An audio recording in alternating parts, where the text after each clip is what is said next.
Welcome, everyone. My name is Haley Buckner, and I'm the Professional Relations Director for Elevate Oral Care. Thank you so much for joining us this evening. Before we get started, I'd like to take a moment to cover a few quick housekeeping items. For those of you who remain online for at least 50 minutes, your CE certificate will be emailed to you within hours of this presentation. Please be sure to check your spam folder just in case it ends up there. Everyone is currently muted, so there's no need to worry about background noise during the session.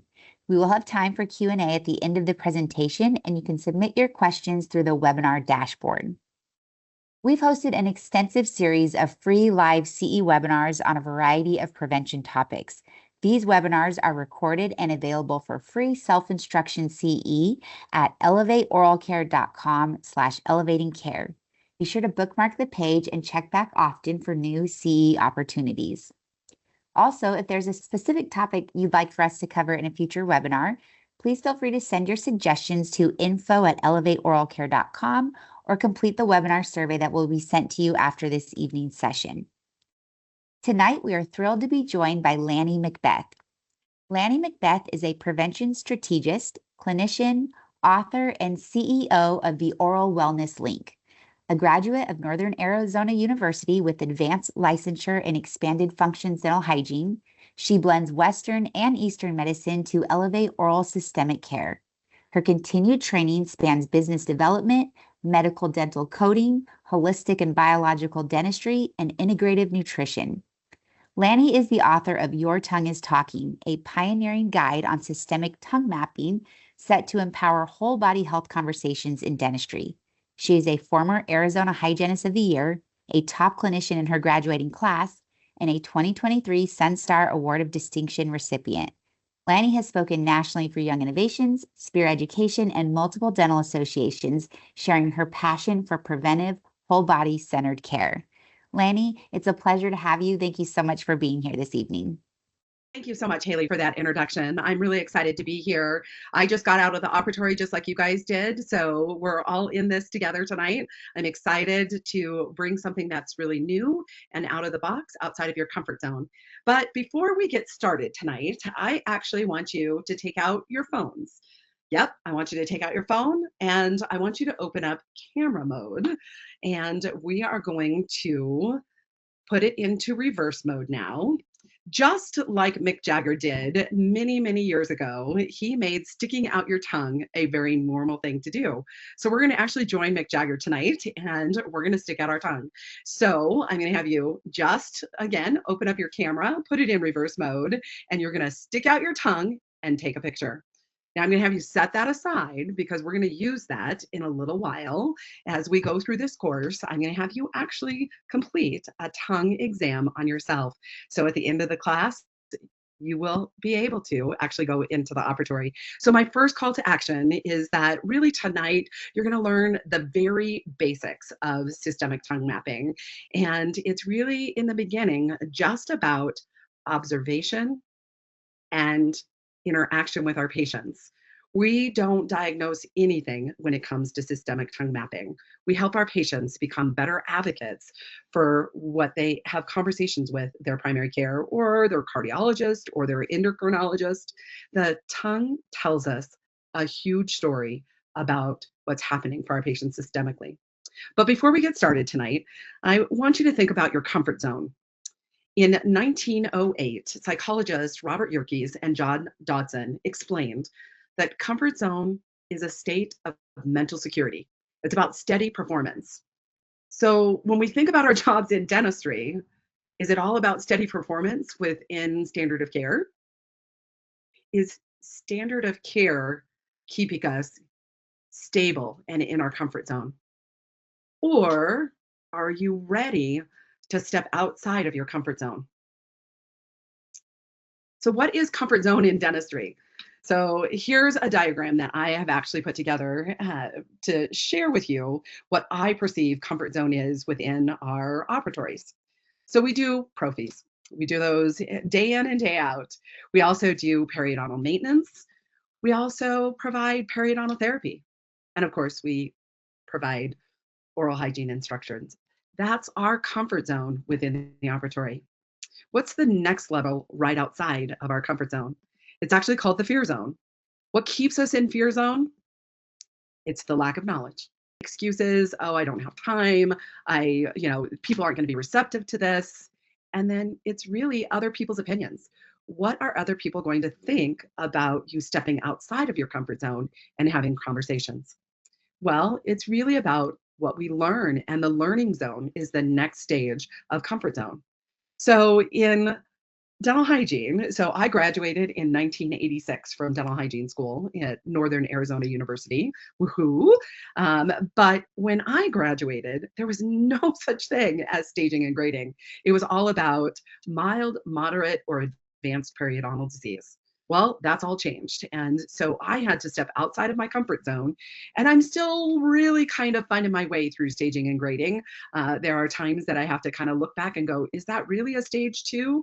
Or is that a stage 3 grade B patient? If you haven't had that coursework, I would encourage you to seek it out because according to Kathy Forbes, our codology specialist, we need to be putting in our notes the actual diagnosis of what's happening for our patients in a staging and grading perspective. Biofilm management. Biofilm management wasn't even on our radar back in my day, and it was really just about plaque. Now we know so much more about biofilm, and of course, there's guided biofilm therapy. So again, we're learning, we're opening up the doors of new opportunity of how we can actually care for our patients. Then there's laser therapy. If your state and your scope of practice allows you to do laser therapy, again, just more doors that are open. How many of you out in the audience have ever heard of ozone therapy? Ozone therapy is used in holistic biologic practices to really help to improve the outcomes for our patients. Again, if you haven't heard of ozone therapy, those of you in the audience that are going to be attending Under One Roof this summer at National Harbor, the exciting part about it is Barbara Tritz, the guru of ozone therapy and dental hygiene, will actually be doing a presentation there. So I would encourage you to attend that event and really seek out some of these more advanced courses.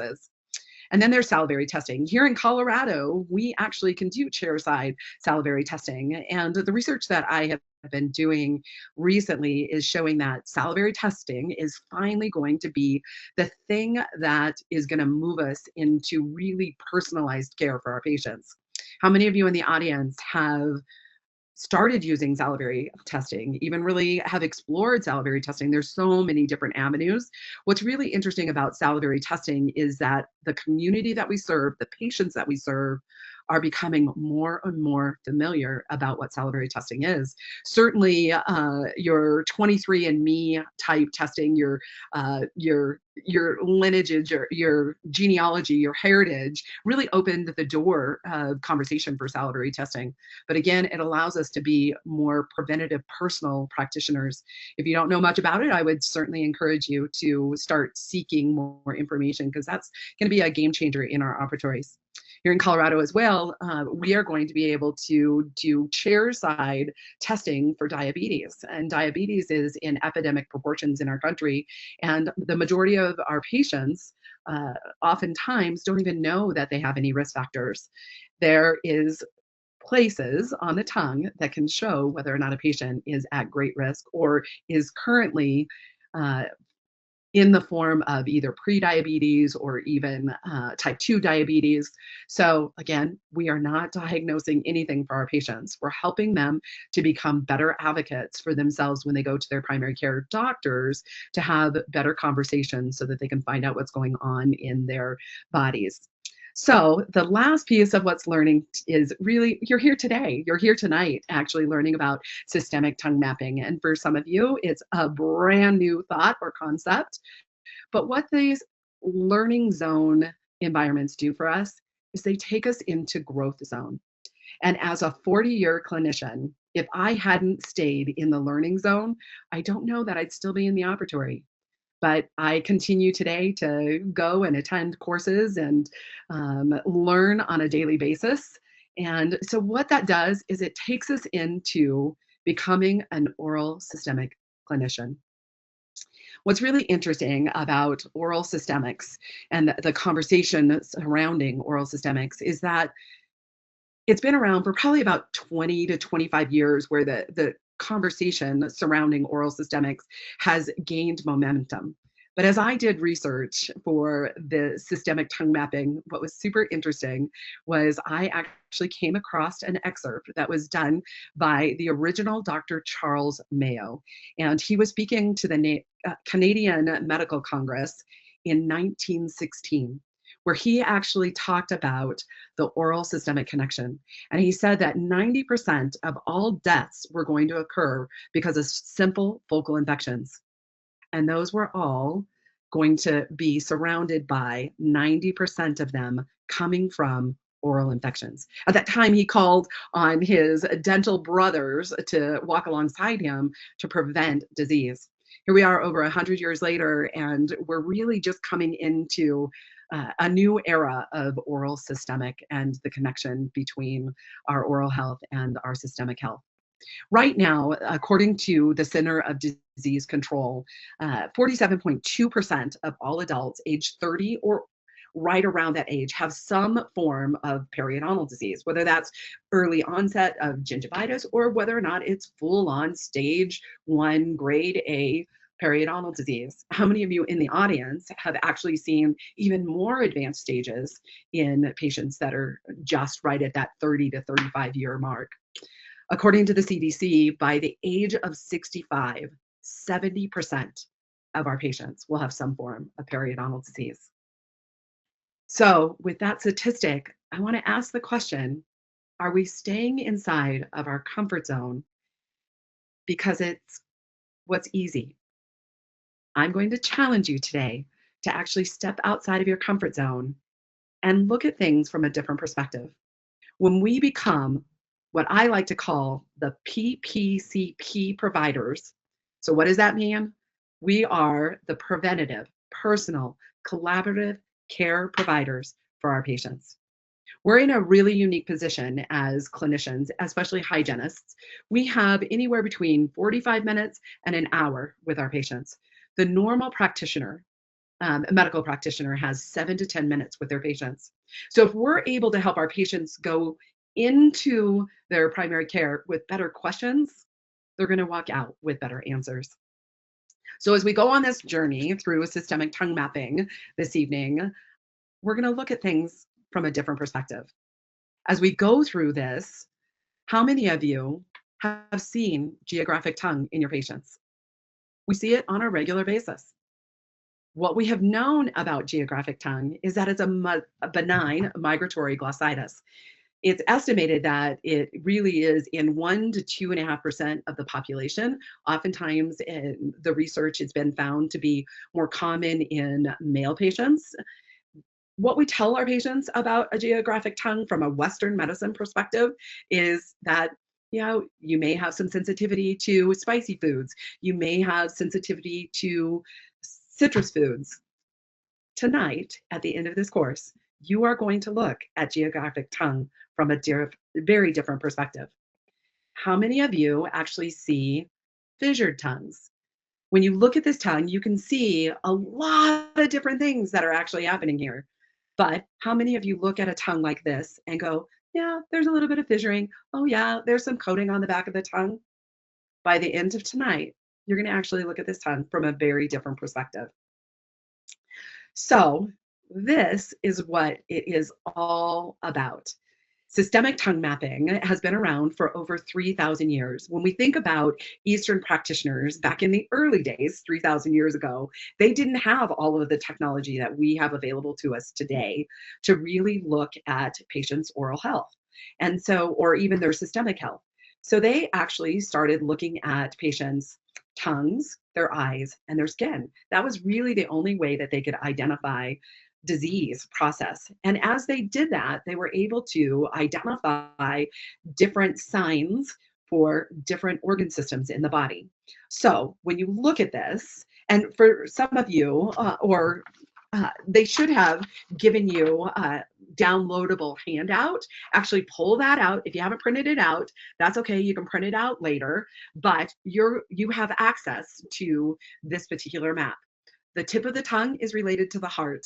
I can remember my grandmother always telling me to be very wise in how I used my words, because words touch the heart. So the tip of the tongue is related to the heart.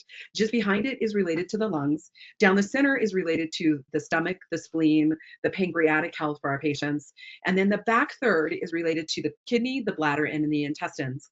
What's really interesting about the borders of our tongue is the left side of our tongue is more related to the liver, and the right side is more related to the gallbladder.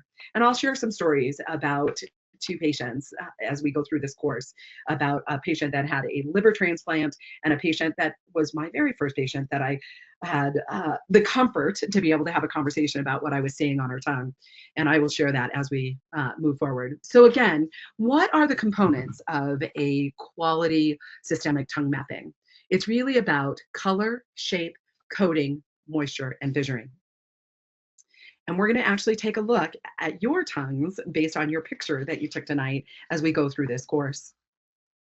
But before I ever talk about systemic tongue mapping with patients, I ask them this question. Are you open to a conversation about what I'm seeing on your tongue as it relates to your systemic health? I've never had a patient actually say no. So, what are the things that we have to really look at when we start to consider systemic tongue mapping? First of all, we really have to look at patients' medical histories. What are their medical histories actually telling us? I like to say it's like the game of Clue. Did Professor Plum kill Colonel Mustard in the ballroom with a candlestick? Our medical histories really give us the clues of where our path needs to lead us. How many of you in the audience have patients when you ask that question, any changes in your medical history, any updated medications, and you get that really quick 2-second answer? No, no changes. But as soon as you actually take out the medical history and you review it verbally with them and you ask them, these are the medications that I have listed. Are you still on these medications? How many of you have patients that go, oh, I guess there are updates. I'm not on that medication anymore, or, oh, we need to add this medication. So we have to be better investigators from the very beginning. However, as you go through looking at the tongue, you're going to have aha moments and you're going to start to connect the dots to find out if Colonel Mustard was killed in the ballroom with the candlestick by Professor Plum. And so you really want to have proper lighting as you start an exam. Proper lighting, they really, in the research that I've done, proper lighting is your natural daylight. However, I have found that my loops and my lights work perfectly for really evaluating this. And then when you go to have the patient actually stick out their tongue, you do not want them to stick out their tongue for more than 15 to 20 seconds because it will actually change the color of the tongue. And the color of the tongue is the most important aspect of systemic tongue mapping. It tells us a lot. We're going to go through that in just a few minutes. The best time to evaluate the tongue is first thing in the morning before they've had food that is going to color the or change the color of the tongue. You know, if they eat spicy foods, was born and raised till I was 10 years of age in New Mexico, so green chili is my go-to on pizzas even. So it's kind of, you want to make sure that they haven't had spices, whether or not they're using tobacco or alcohol, and certainly medications can actually change the color of the tongue. So just in review, you really want to spend some time looking at their medical history. Make sure you're using proper lighting. And like I said, I have found that my loop light is perfect. You're only going to have them stick out their tongue for 15 to 20 seconds. And if they are in your chair midday, ask them if they've had any foods recently that have coloring to them. Oftentimes you can see that on the tongue without having to ask, but I always, just indicate that food can change the color of the tongue as well. So, as we step into the world of systemic tongue mapping, as I already told you, the color of the tongue is the most important aspect of systemic tongue mapping. So you can see on this slide, we have a very pink, normal colored tongue. And pink it means that there's good blood flow. There's usually good hydration in this tongue. The pale tongue is something that can indicate that there's reduced blood flow. Some of the questions that I would ask a patient that has this type of tongue. Now, let me just share with you, I have never seen a tongue this pale in my operatory. So I had to go out and find this slide. So this is not one of my actual slides of patients that I have seen. But if I was to see a patient like this, I would ask them about family history of insomnia, whether or not as a female, whether or not they had their periods were light or irregular, whether or not they had loose stools. Yes, we want to be asking our patients how their bowel movements are as we learn more and more every day that, yes, surprisingly, our mouth is connected to our gut health. And so what's happening in our oral cavity is actually happening in our guts as well. So there are lots of things that are actually happening for a patient that has a pale tongue similar to this, but really you just want to start asking questions about family history, loose stools, whether or not they have any insomnia issues, whether or not they have any cardiac risks.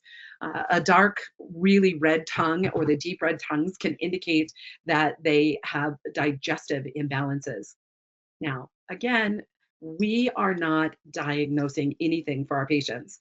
We're opening doors of conversations. So if you were to see a tongue that was either pale or this deep red, you would want to ask more questions about their cardiovascular health, whether or not they have any gut issues, whether or not, again, are they sleeping well?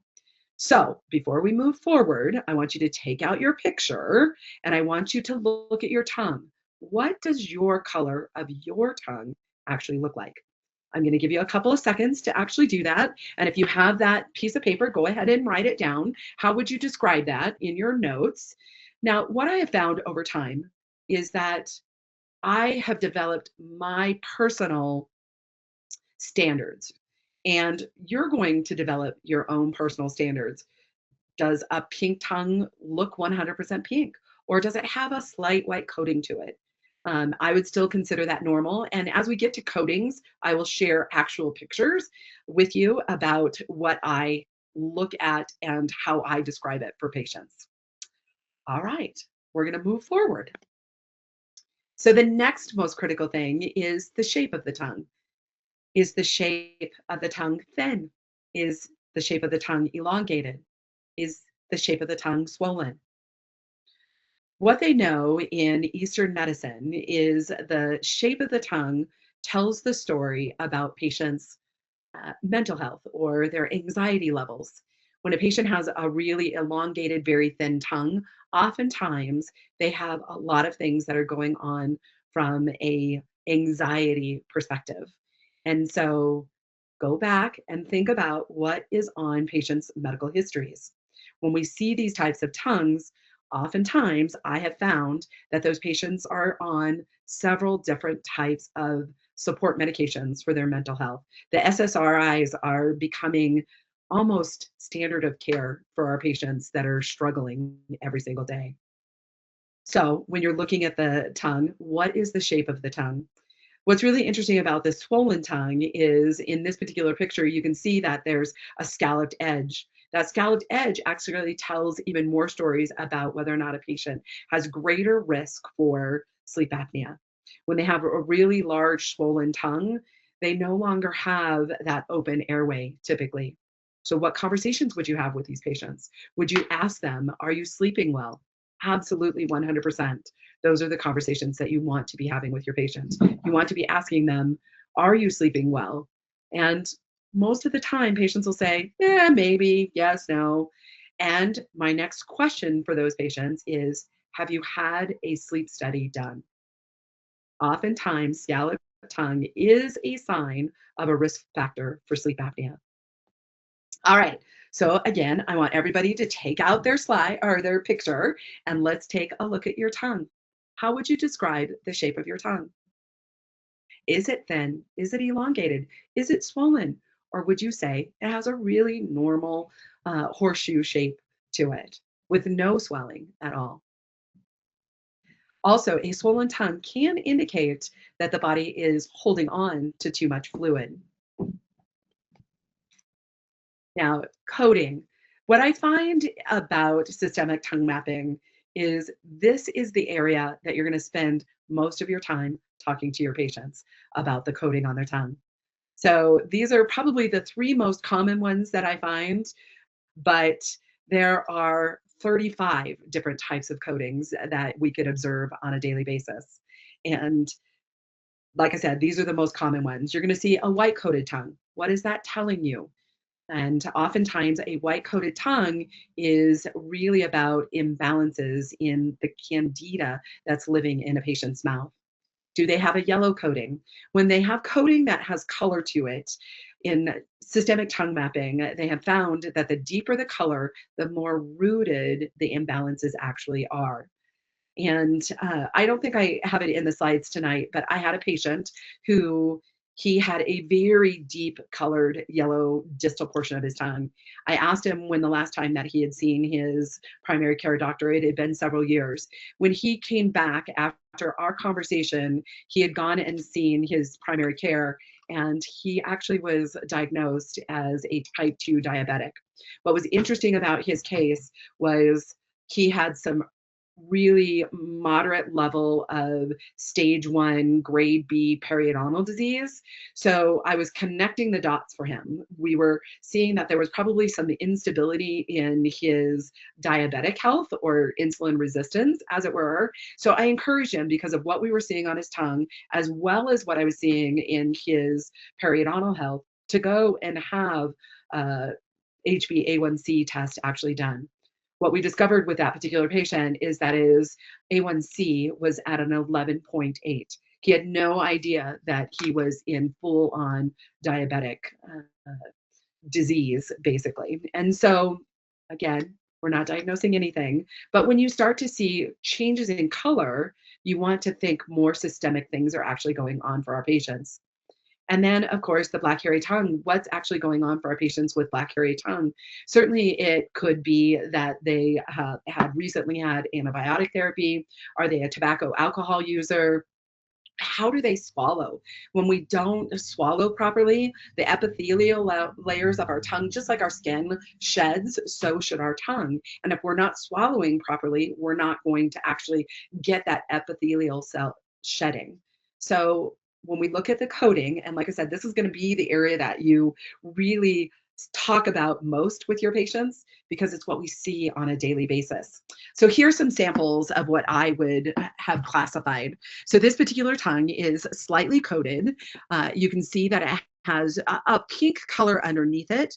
You can actually see the little red dots that are on this tongue, and you can see that there's some swelling in his tongue. What was interesting about this particular patient is that he had just started SSRIs, or stuff to help with his anxiety. And what they have found in systemic tongue mapping or in Eastern medicine is that those little dots on the top of the tongue can indicate anxiety, restlessness. So when you see those with patients' tongue, just ask, how are you doing? Are you able to sleep? Are you able to focus? Do you have any anxiety? Because some patients haven't been able to really pinpoint what's going on for themselves. We're not diagnosing anything. We're helping them to identify things that are actually going on. So this would be a mild to moderate generalized coated tongue. And then here is a heavier coated tongue. What's interesting here, what do you see? Put it in the chat. What are you seeing on this particular tongue? Look at your map. Look at your systemic tongue mapping. Where is the geographic tongue? Where is the position of the geographic tongue on this particular mouth? Take a look. I want you guys to now to pull out your pictures and indicate what type of coating you have on your tongue. Is it white? Is it yellow? Does it have some brown?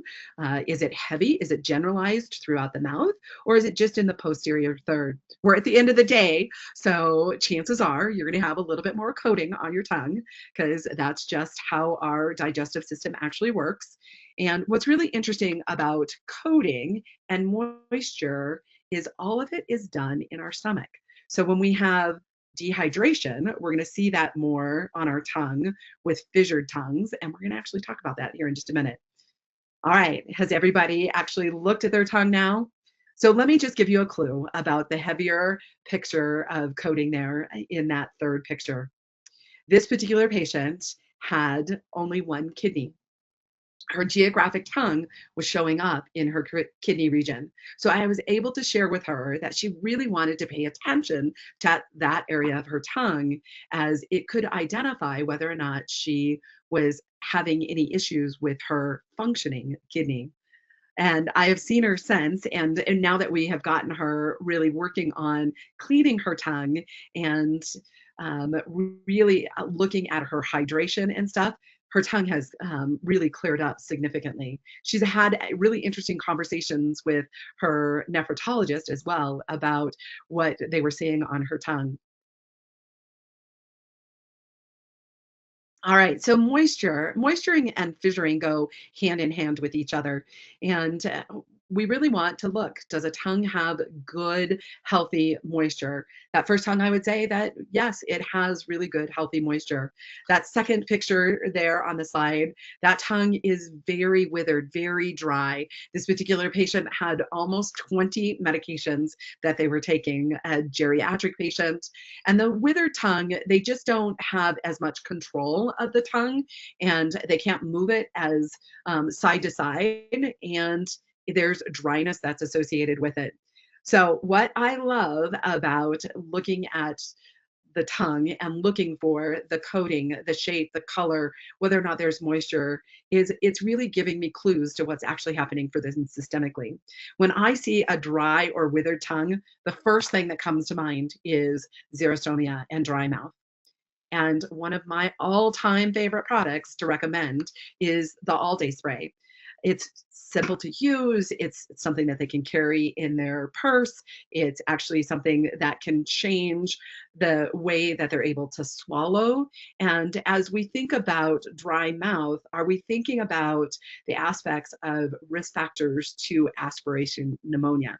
When you have dry mouth, if patients can't chew their food as effectively and they can't swallow their food as effectively because they don't have the moisture to carry it down into our digestive system, they're at greater risk for having aspiration pneumonia.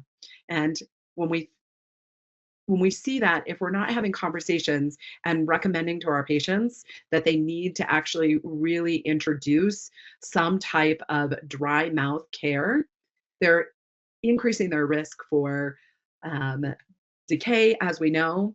What I love about this particular slide is it shows you that before a patient's pH is in that acidic level, and immediately after spraying the all day spray in my nutrition course, I actually have little kits that we do this when we're doing a live presentation, where I have patients or the practitioners test their saliva, and then they actually use all day spray, or they use a type of xylitol gum. They chew it for 1 minute, they spray, they rinse it around their mouth for a minute, and then we retest. In a minute's time, we go from highly acidic to a neutral.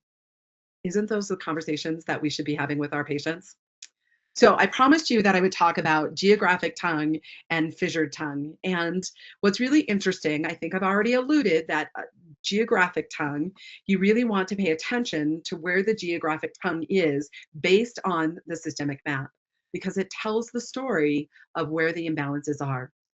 Fissured tongue also can tell a story of whether or not a patient is hydrated well. So when we see these light cracks in the mild fissured tongue, are we thinking about whether or not a patient's hydrated?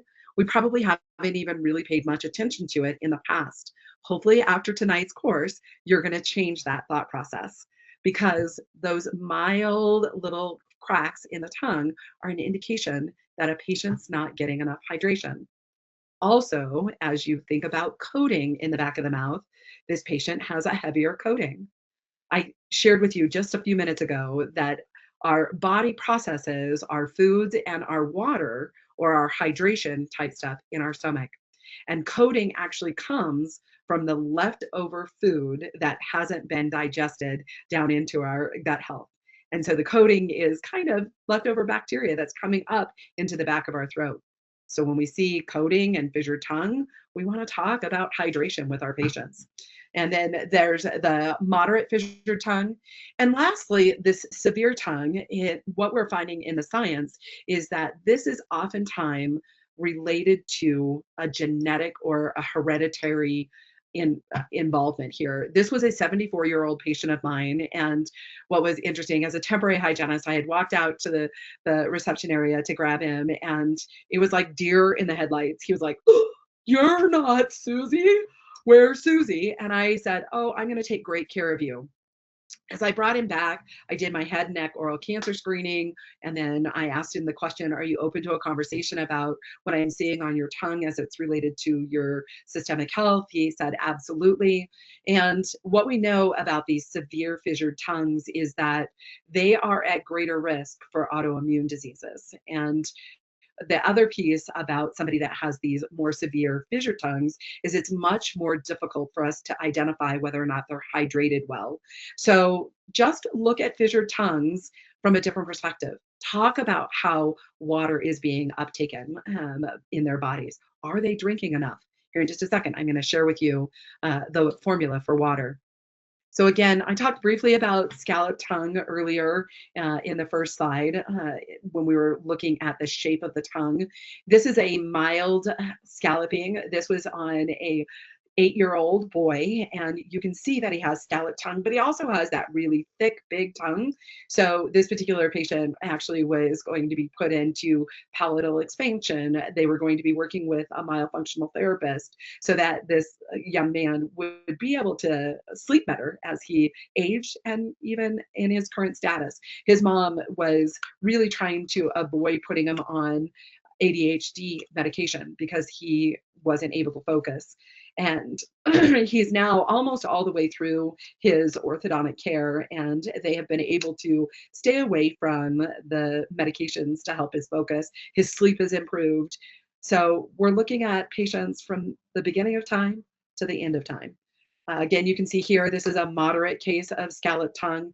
And then this last picture is a picture that I've never seen personally. I have found that most of our patients are going to be in that mild to moderate stage of scalloped tongue.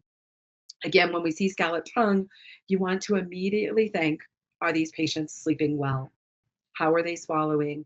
Are they able to sleep when they're at rest, kind of thing? So all right, so last time looking at your tongue, I want you to take out your picture and I want you to look at, is it dry? Is it wet? Is it scalloped? Do you have any fissures on your tongue right now? So dehydration.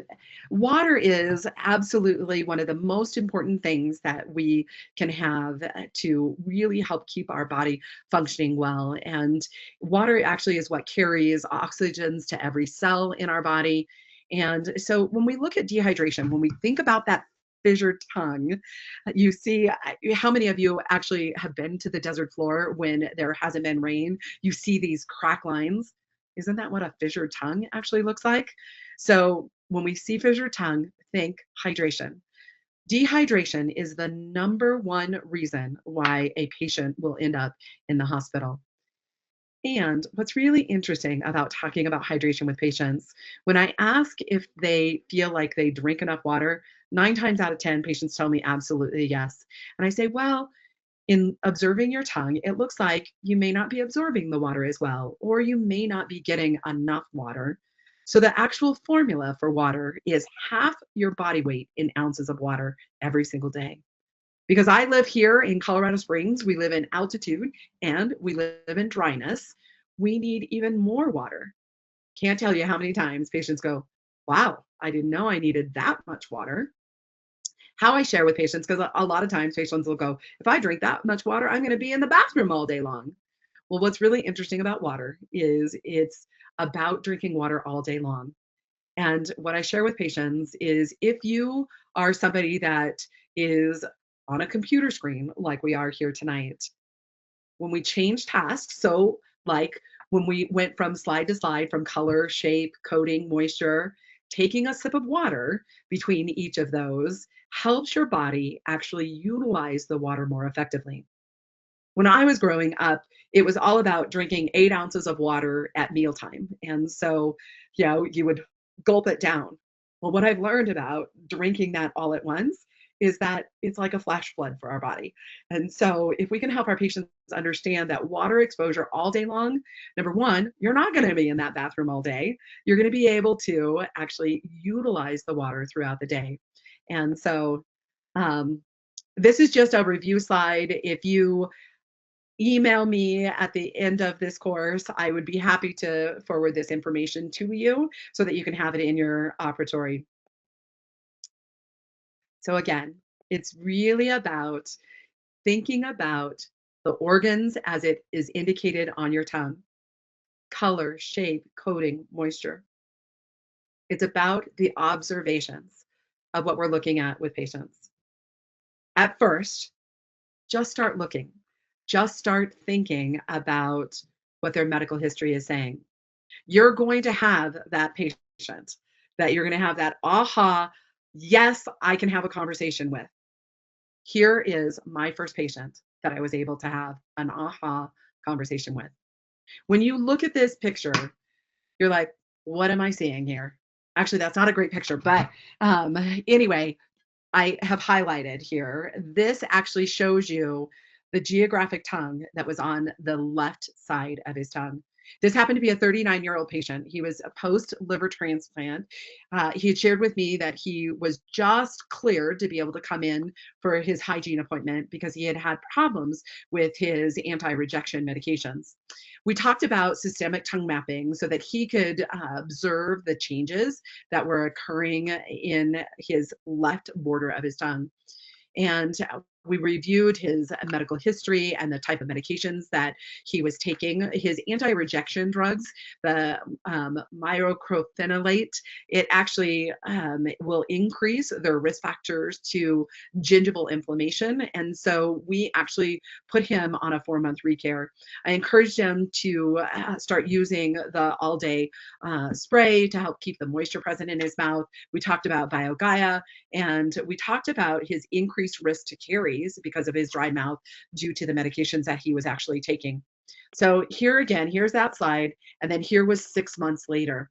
The geographic tongue was gone. And he was able to understand that by being able to look at his tongue as a potential indicator that he was having some imbalances in that liver area was going to be an important tracking system for him as he continued to maneuver through his liver transplant. So what's really interesting about artificial intelligence, this is a particular study that was done on gastric patients, and they actually created an algorithm within artificial intelligence that they used with the participants of this particular study. And these were the things that they were looking at within the algorithm, whether or not they had dry tongue, fat tongue, I would call it swollen, whether or not it was white, whether it had fissured, how thick the tongue was, how thin the tongue was, whether or not it had a real greasy coating, whether or not there was pale red. This is all stuff that we were talking about within systemic tongue mapping. In this particular study, what they discovered was with 97% accuracy, based on these findings, they were able to identify the risk to gastric cancer in those patients. So again, we're not diagnosing anything. We're helping our patients be better advocates. So we need to pay attention to these factors that we've just talked about. So warning, consider yourself warned. This was a day that I came home from the operatory and my husband said, how was your day? And I said, oh, I had a really cool tongue today. And he was like, you what? And I'm like, I want to show you. And he was like, no, no, no, I don't want to see it. Well, he calls this tongue swamp tongue. And here's what was present for this particular patient.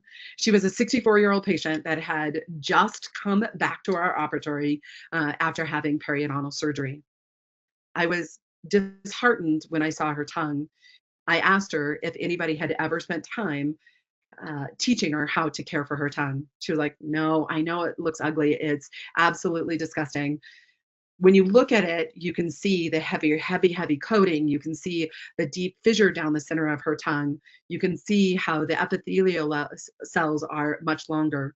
I'm going to introduce you to another product that is one of my favorite products in the operatory when it comes to seeing a tongue like this. It is called a TS1 tongue vacuum. And so I have a large scale one here, but literally it has what I call the scrubby side uh, of this tool. And then it has the vacuum side.